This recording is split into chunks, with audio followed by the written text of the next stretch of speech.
বিসমিল্লাহির রহমানির রহিম। আজকে আমরা কথা বলবো শর্ট কলাম ঢালাইয়ের সঠিক নিয়ম।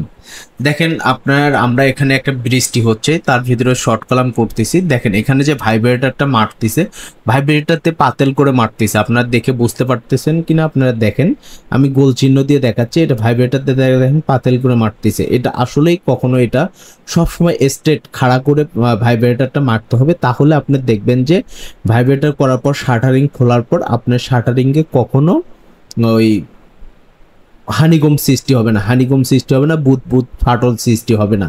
এটা অবশ্যই ভাইব্রেটরটা যখন পাতেল করে মারবেন তখন আপনার কলামে হানিগম সৃষ্টি হবে, বুদ বুদ যে ফুটা ফুটা সৃষ্টি হয়, পিঁপড়ার গাতের মতো ফুটা ফুটা হয়, এইরকম হয়ে যাবে। এটা অবশ্যই আপনারা যখন কাজ করবেন তখন 100% অবশ্যই ভাইব্রেটরটি সোজা করে দিবেন, তাহলে আপনার বিল্ডিংয়ের শর্ট কলাম বা কলামে কখনোই ওই পিঁপড়ার গাতের মতো ফুটা ফুটা হবে না।